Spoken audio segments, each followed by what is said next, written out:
We made mention of the peace plan in the Middle East that the Arab leaders were discussing yesterday. They're seeking international support for their Gaza reconstruction plan. The plan comes with a 91-page glossary that proposes an enormous rebuilding operation with, crucially, the Palestinians remaining in place. It will be costly. The bill is estimated at over $50 billion. There are detailed proposals in there on how to clear all the rubble. The Israelis and the Americans, though, have already dismissed it as unworkable. There's no plan, they say, for disarming Hamas. They've rejected the proposals to restore and revamp the Palestinian Authority.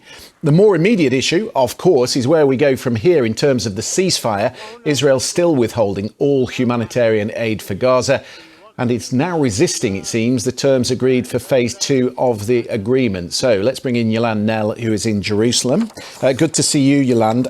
The Israeli Prime Minister said this morning, in conversation with his new army chief, that he is determined to achieve victory. That doesn't sound like there's much appetite to engage with the Arab League.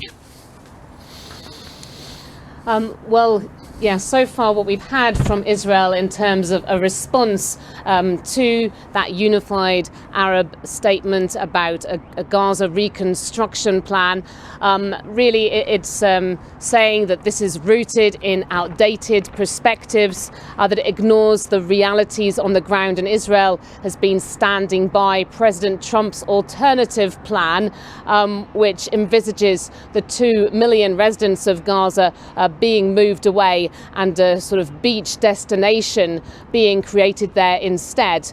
What we had earlier when Mr. Netanyahu was speaking, it was at the handover ceremony for the new Israeli military chief of staff. The former Israeli military chief of staff, Herzi Halevi, tendered his resignation earlier this year, because of what the Israeli military itself has found to be its complete failure to prevent the events of the 7th of October, those deadly Hamas-led attacks. And we had both Mr. Netanyahu and his new chief of staff for the military talking about the need to have full victory over Hamas.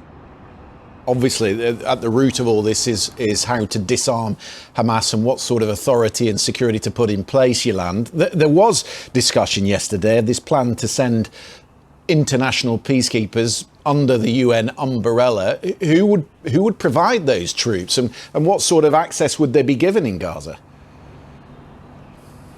I mean, that is something that the UN Security Council is being asked for as part of this plan, without sort of more details being provided. It's previously been suggested that there would be Arab troops that could go into Gaza, and that you would then have a handover as swiftly as possible to a new Palestinian police force, with both Egypt and Jordan involved in training up those police officers. But this security issue is really the big one that remains unanswered. I mean, Hamas was not referred to by name in the communiques that came out of that Cairo summit.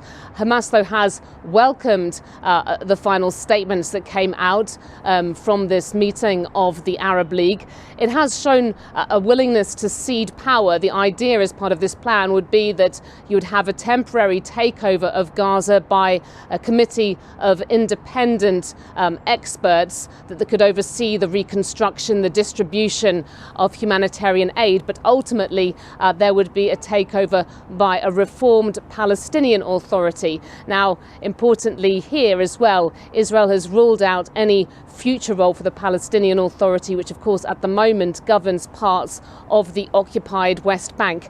When it comes to Hamas's position on its weapons, what it has been saying is that it will not disarm until there is the creation of an independent Palestinian state, and that is very problematic for the Arab countries that want to see this reconstruction going ahead. It's very problematic when it comes to shoring up the current ceasefire, which is looking so wobbly at present. Yeah, just very quickly, Yolande, Steve Witkoff, the US envoy, incoming later this week? That's correct. And all parties looking to him to see if he can achieve some kind of breakthrough. He has talked about coming here ready to get an extension of the current ceasefire, which is what Israel is now really pushing for, saying it wants the return of the remaining, what's believed to be 24 surviving hostages from Gaza in exchange for this continuing period of phase one. But we've got Hamas rejecting that, saying it wants to move on. It wants a full end to the war, a full Israeli withdrawal from Gaza.